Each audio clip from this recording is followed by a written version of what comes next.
ቤተክርስቲያን የብሉይ ኪዳኗን እስራኤል ተክታለች የሚል አመለካከት አለ በስፋት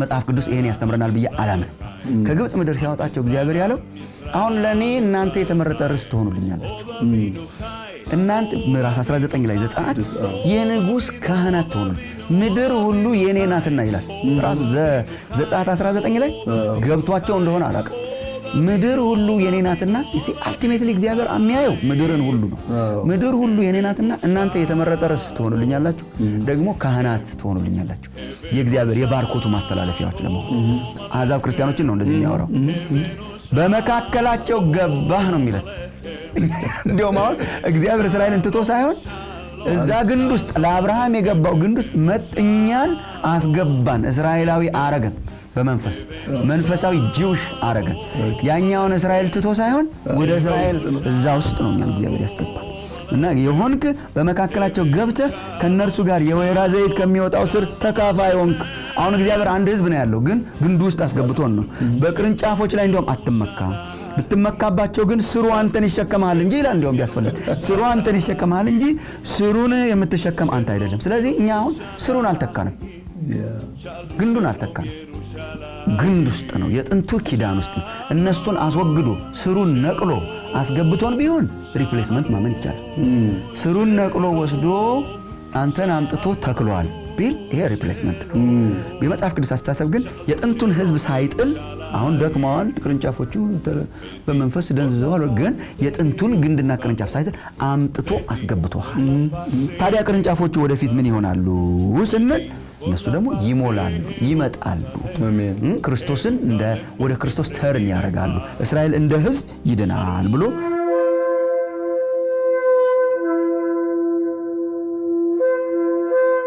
ዛሬ ደግሞ እግዚአብሔር አምላክ ፈቅዶ እንደገና ወደ ቤታችሁ ወደ ያላችሁበት በዚህ በቴሌቪዥን መስኮት አማካይነት እንድንመጣ ጌታ ስለፈቀደ ክብር ለስሙ ይሁን ዛሬ እጅግ በጣም የምንወደው ብዙ ማስተዋወቅ የማያስፈልገን ሁላችሁም በጉጉት የምትጠብቁት እንግዳ አለኝ እና ዛሬ አስደናቂ የሆነውን የእግዚአብሔርን መለኮታዊ ጥሪ ስለ ኪዳኑ ህዝብ ዛሬ ዶክተር ማሙሻ ፈንታ ያስተምረናል እና እኔ ጋር አብሮኝ የሚገኘው ወንድሜ ዶክተር ማሙሻ ፈንታ እዚህ አለ እንኳን ደህና መጣልን ዶክተር ማሙሻ እንኳን ደህና ቆየ በጣም አመሰግናለሁ ስለተሰጠኝ እድል እግዚአብሔር ይባረክ በጣም ነው ስላንተ ብዙ ጊዜ እንሰማለን በቴሌቪዥንም በዩቲዩብም አገሩን ሞልተዋል እግዚአብሔር ይባረክ እግዚአብሔር ይመስገን ዛሬ ደግሞ ወደ ኢየሩሳሌም ልንጠራ ያሰብን ስለሆነ እስቲ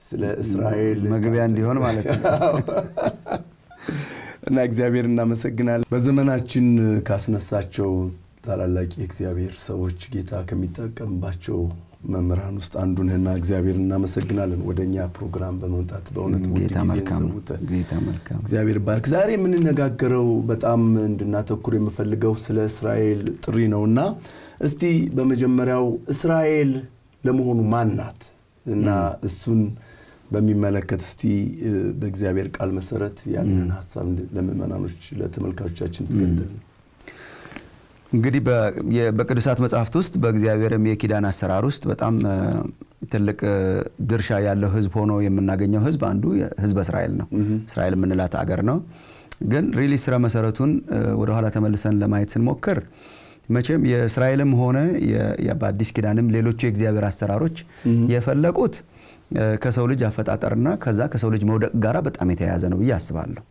ሁላችን እንደምናውቀው እግዚአብሔር አዳምና ሔዋንን ፈጠረ መጀመሪያ የሰውን ልጅ አበጀው የህይወት እስትንፋስ አለበት በአምሳሉ ሰራው የሰው ልጅ ከእግዚአብሔር ጋራ ወዳጅ ነበረ በመልካምነትና በወዳጅነት ሕያው ግንኙነት ከእግዚአብሔር ጋራ ኖሮት ማለት ነው በኃጢአት ከመውደቁ በፊት ሲኖር ሳለ የሆነውን ነገር እናውቃለን በፍጥረት ምዕራፍ 2 ላይ ኃጢአት ወደ ሰው ልጆች ከመግባቱ የተነሳ የሰው ልጅ ወደቀ ማለት ነው ከእግዚአብሔር ተለየ ትልቁ የሰው ልጅ ያጣው ነገር በውድቀት ምክንያት ያጣው ነገር ህብረት ከእግዚአብሔር ጋር የነበረው ህብረት ተቋረጠ ማለት ነው።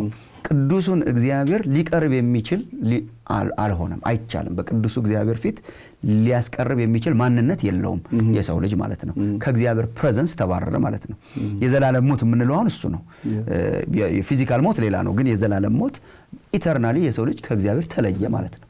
ለእግዚአብሔር የተፈጠረው የሰው ልጅ ከእግዚአብሔር ተለየ ማለት ነው። እንግዲህ ዘፍጥረት ምዕራፍ 3 ጀምሮ እስከ ኦሪት ዘፍጥረት ምዕራፍ 11 ድረስ የምናየው ከእግዚአብሔር የተለየው የሰው ልጅ በተለያየ መንገድ ወደ እግዚአብሔር ለመቅረብ ሲሞክር ነው።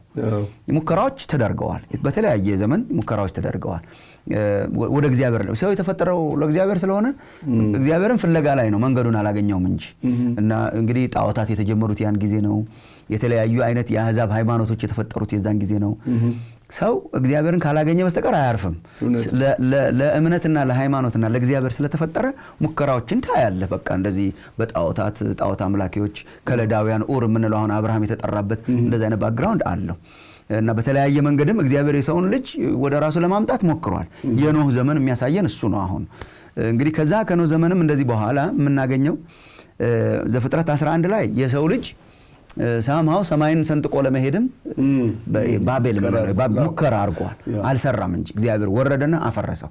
ሰው በራሱ ሊደርስበት አይችልም እና እንዲያውም ዘፍጥረት 11 ላይ የምናየው ዘፍጥረት 3 ላይ የተጀመረው ኃጢአት ክላይማክስ ላይ ሲደርስ ነው፣ አፍንጫው ላይ ሲደርስ ነው። በቃ መጨረሻ ሰው አምላክ ጋር ደርሳለሁ ብሎ ግንብን ሲሰራ ማለት ነው፣ ወደ ላይ ለመድረስ ማለት ነውና እግዚአብሔር መጥቶ አፈራረሰው፣ ቋንቋውን ሁሉ ደበላለቀው እና ኢቪል ይሄ ክፋት የምንለው ጫፍ ላይ ደረሰ።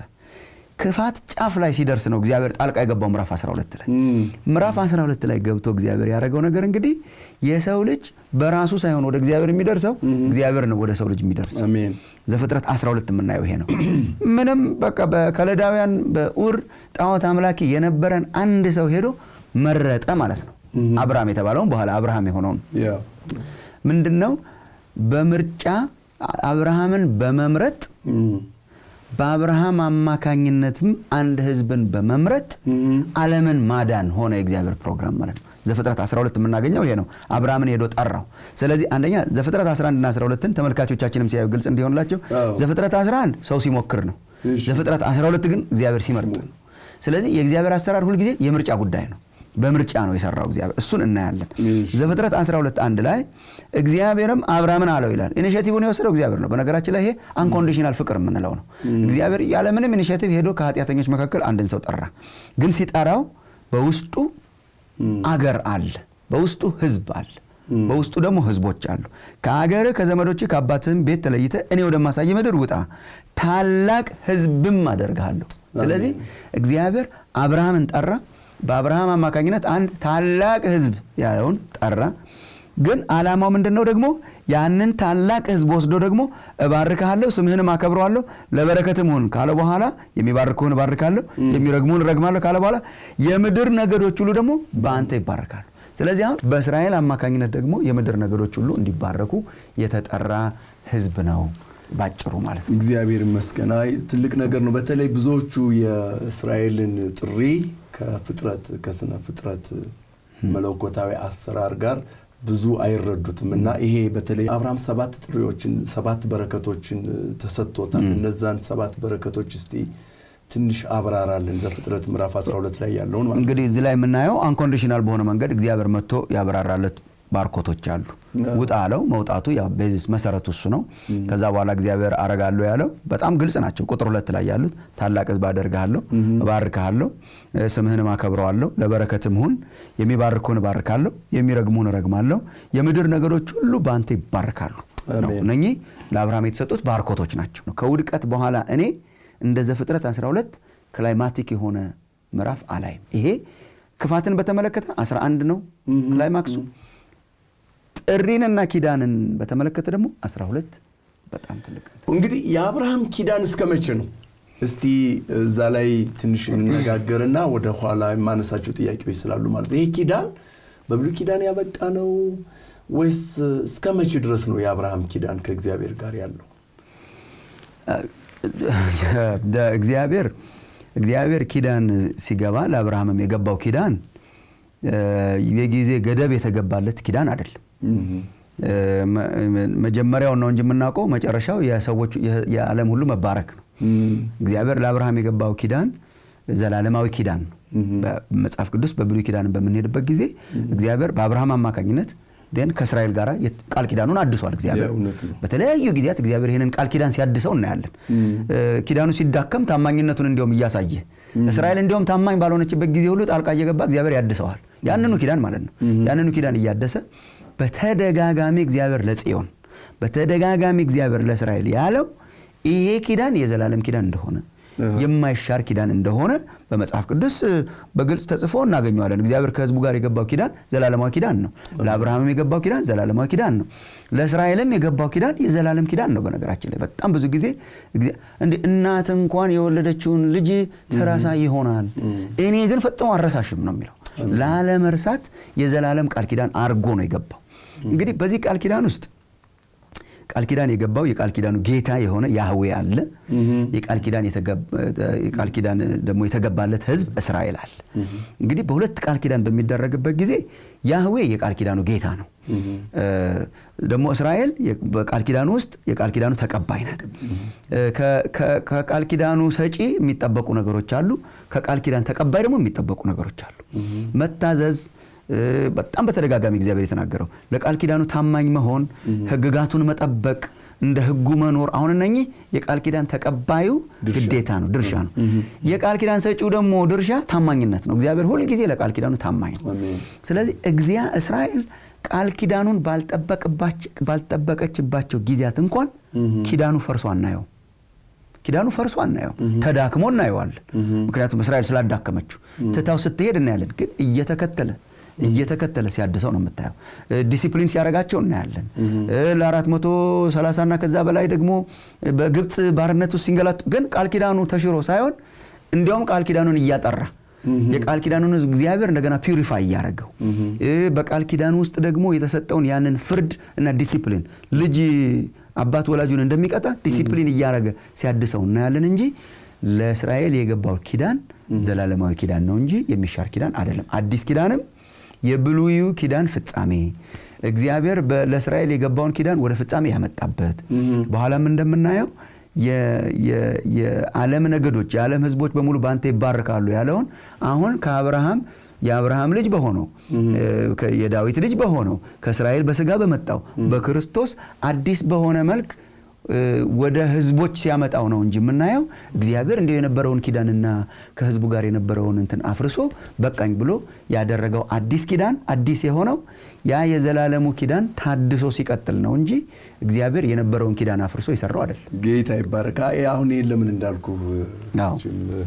ትረዳኛለህ። በተለይ እስራኤል ለ2000 ዘመን ያህል ተበታትና ነበር እና ኢየሩሳሌም ያመድ መጥፊያ ሆና ከኪዳኑ ህዝብ ወጣ ትገኝ ነበርና በዛን ጊዜ የአይሁድ ህዝብ ብዙ መከራ አይቷል። ያው ለክሩሴደሮችን ታውቃለህ፣ የናዚ 6 ሚሊዮን አይሁዳውያን አልቀዋል። ኢቭን ማርቲን ሉተር እንኳን የወንጌልን እንቅስቃሴ ለመጀመር ጌታ የተጠቀመበት ሰው ስለ አይሁዳውያን ያለው አመለካከት ወደ መጨረሻው አካባቢ ትንሽ የተዛባ ነበርና በዚህ ምክንያት ብዙዎቹ እስራኤልን እግዚአብሔር ከኪዳኑ እንዳወጣት ወይም ደግሞ የብሉይ ኪዳን ዘመን ብቻ ዘመን እንደነበረ ከዛ በኋላ ግን ጌታ ኢየሱስ ከመጣ በኋላ እስራኤል በቤተ ክርስቲያን ተተክታለችና እኛንን አዲስቱ እስራኤል የሚል ብዙ ትምህርት አለ፣ የተሳሳተ ትምህርትና እሱን ትንሽ በዚሁ ብንነካው ደስ ይለኛል። ኦሬዲ ስለገባህበት ማለት ነውና ሪፕሌስሜንት ቴዎሎጂ ወይም ደግሞ የመተካካት ወይም ደግሞ ቤተ ክርስቲያን እስራኤልን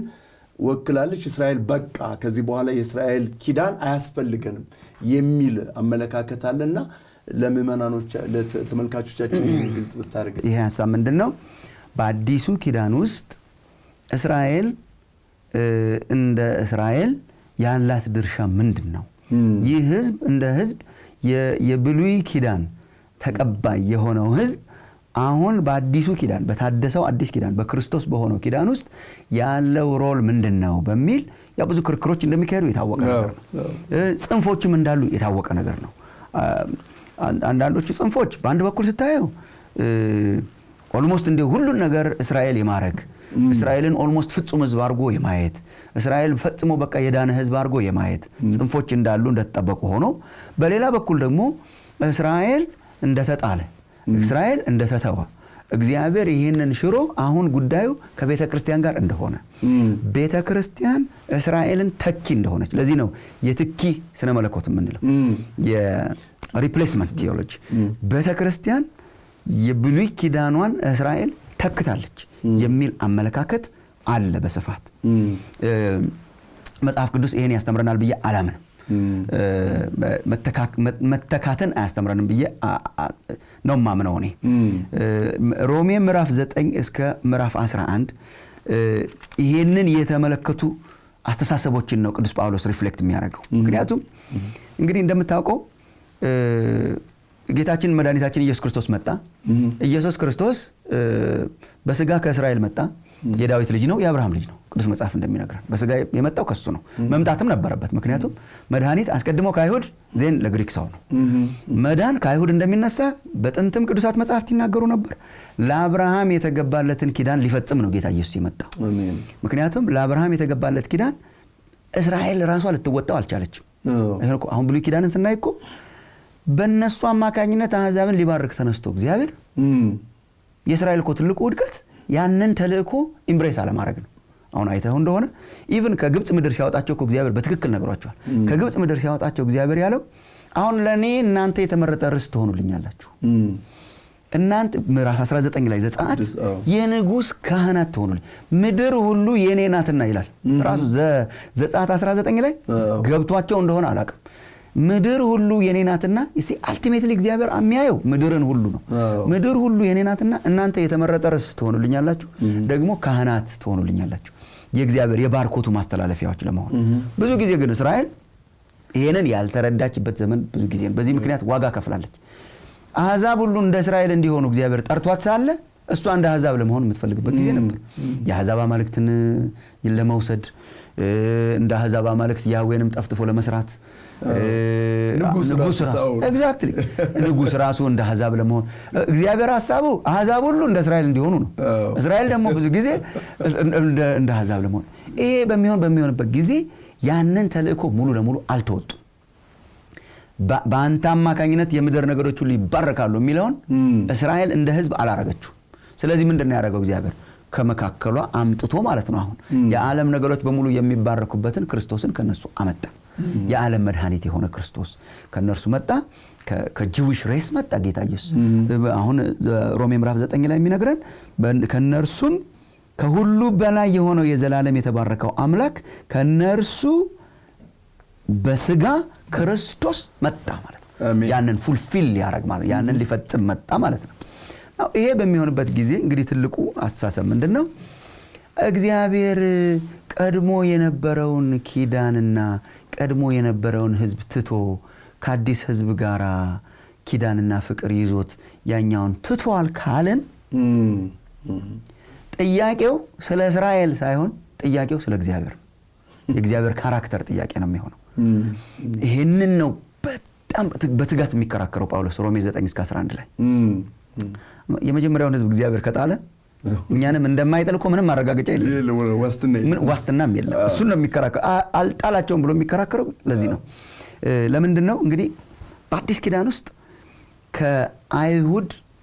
ከአይሁድ ስርን በስጋ ከአይሁድ በመጡ ክርስቲያኖች ከይሁዲነት በመጡ ክርስቲያኖችና ከግሪክና ከአሕዛብ በመጡ ክርስቲያኖች መካከል ቴንሽን እንደነበረ እናውቃለን ከመጀመሪያው ጀምሮ ነበር አይሁዳውያኑም ችግር አለባቸው ከአሕዛብ የመጡትም ችግር አለባቸው አይሁዳውያኑ ያው ካልተገረዙ ህግን ካልጠበቁ እንትን ካላሉ እንዴት ቀጥታ ይገባሉ የሚል ጭቅጭቅ ገላትያ ኢሹስ ነው በአንድ በኩል አንደርስታንድ ታረጋቸዋለህ ምክንያቱም ለዘመናት የኪዳን ህዝብ እኛንን ብለው ኪዳኑን ሲጠብቁ ቆይተው ስርዓተ ግርዘትን ጠብቀው ህግን ሲጠብቀው በኋላ ክርስቶስ ሲመጣ አዳኝ መድኃኒት ክርስቶስ ነው ሲባል ክርስቶስን ተቀበሉ ግን ያው ብዙ የተደከመበትን ድካም ደክመው ነው ወደ ክርስቶስ የደረሱት ዘን እነ ጳውሎስና ሌሎቹ ደግሞ ወደ አሕዛብ ሄደው ሲሰብኩ ምንም ያልደከሙ ምንም ያለፉ አሕዛብ እየዘለሉ ገቡ ማለት ነው ኪዳን ውስጥ ሁለቱም እኩል ቁጭ አደረገ ክርስቶስ ማለት ነው።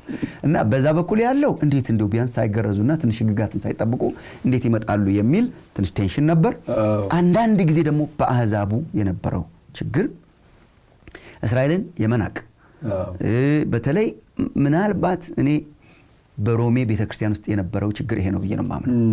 በገላትያ የነበረው ችግር አይሁዳውያንን የተመለከተ ሲሆን በሮሜ የነበረው ችግር ምናልባትም የአሕዛብ ክርስቲያኖችን ዶሚኔት የሚያደርጉትም እነሱ ሳይሆኑ አይቀሩም የተመለከተ ሳይሆን አይቀርም። አሁን እግዚአብሔር ትቷል ከነሱ ጋራ አሁን ከኛ ጋር ሆኗል ሳይሏቸው አይቀሩም ማይኖሪቲዎችን። ምክንያቱም በተደጋጋሚ ጳውሎስ አስቀድሞ ለአይሁድ ዘን ለግሪክ ሰው አስቀድሞ ለአይሁድ ዘን ለግሪክ ሰው እያለ ይከራከርና ዘን መጥቶ ምዕራፍ 9 እስከ 11 ድረስ እኮ የሚያደርገው ክርክር እስራኤልን እግዚአብሔር ትቶ ከሆነ እኮ ይሄ ሁሉ ክርክር አያስፈልግም። እንዲያውም በጣም አድርጎ የሚከራከረው አሁን በመንፈሳዊው ዓለም የተመለከትን እንደሆነ ክርስቶስን የተመለከትን እንደሆነ በእስራኤል ዘንድ ድንዛዜ አለ። ይሄን አይደብቅም ጳውሎስ።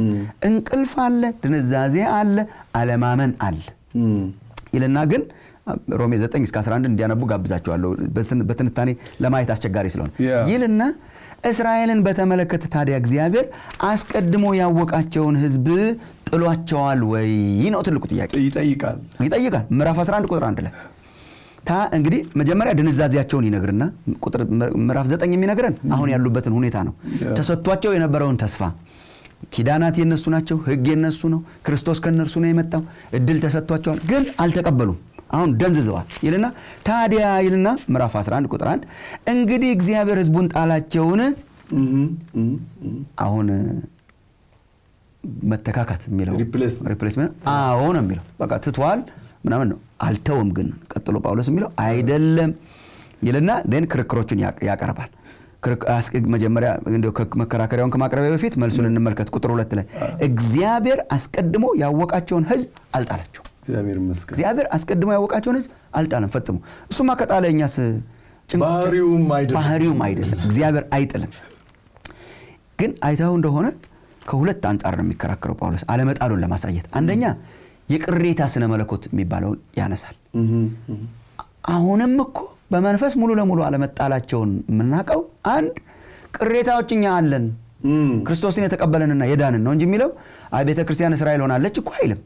ቤተክርስቲያን እስራኤል ሆናለች ሳይሆን እኛ እንደዚህ አይደለም ይልና እኔ ደግሞ እስራኤላዊ ከአብርሃም ዘር ከብንያም ወገን ነኝና ይልና ወደ ታች ስትወርድ አስደናቂ የሆነ የቅሬታ ስነ መለኮት የምንለውን ይናገራል።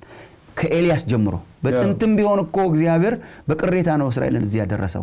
አሁንም ቢሆን ክርስቶስን የተቀበለንና የምናገለግል ቅሬታዎች እስካለን ድረስ እግዚአብሔር አልተወም ይላል። እግዚአብሔር አልተወም ሕዝቡ ለምን ቅሬታዎች አለን ይልና አንዱ የሚከራከረው ከቅሬታ አንጻር ነው።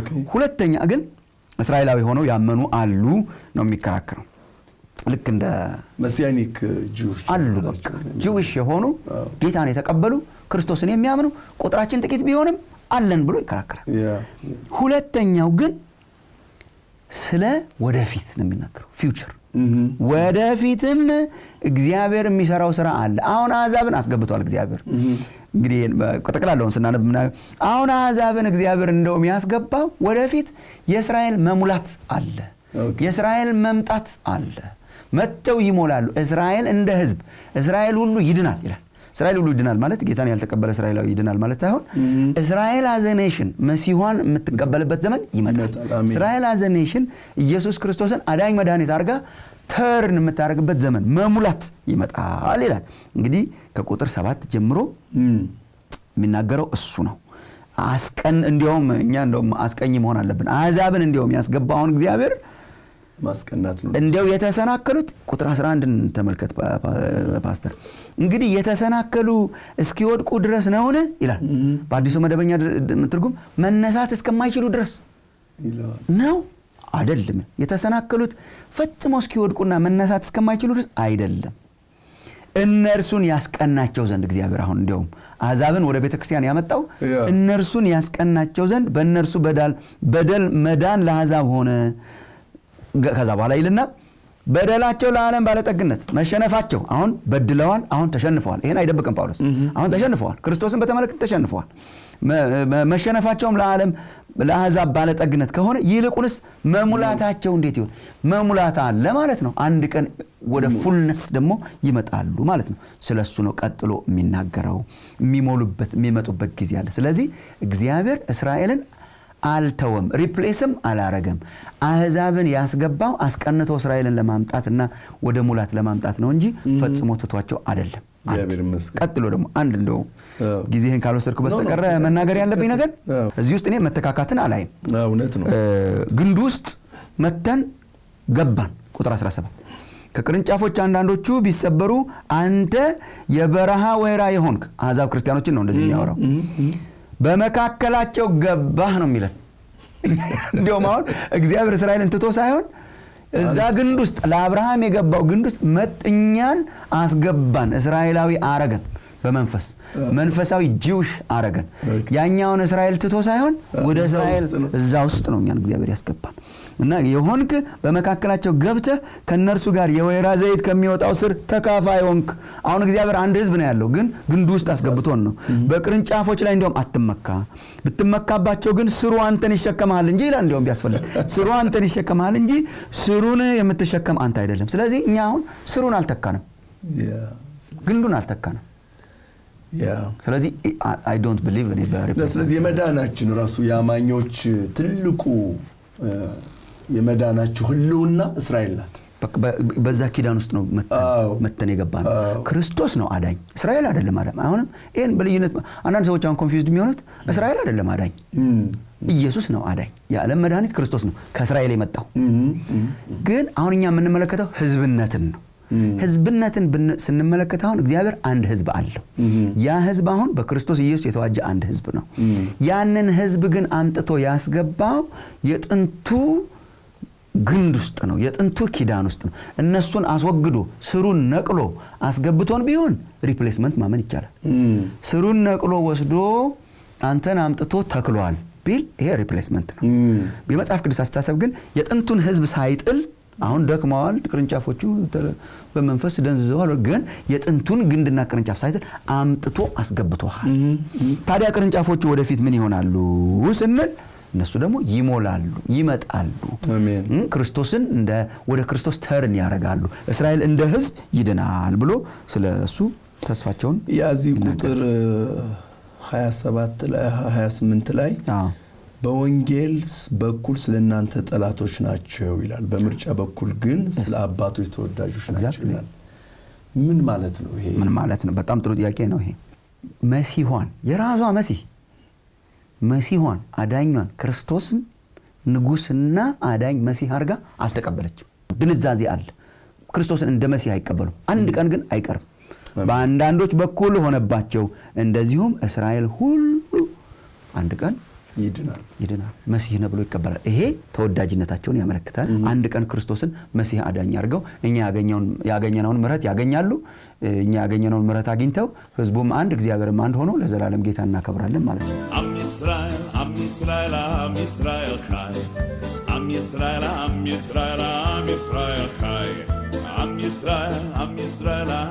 ישראל חי עם ישראל חי עם ישראל חי עוד אבינו חי עוד אבינו חי עוד אבינו חי עוד אבינו חי עוד אבינו חי עוד אבינו חי הבאנו שלום עליכם הבאנו שלום עליכם הבאנו שלום עליכם הבאנו שלום שלום שלום עליכם הבאנו שלום עליכם הבאנו שלום עליכם הבאנו שלום עליכם הבאנו שלום שלום שלום עליכם שאלו שלום ירושלים שאלו שלום ירושלים שאלו שלום ירושלים Shalom Shalom Yerushalayim Shalom Shalom Shalom Shalom Shalom Shalom Shalom Shalom Yerushalayim Pedí por la paz de Jerusalén Pedí por la paz de Jerusalén Pedí por la paz de Jerusalén Jerusalén por siempre viva en paz Shalom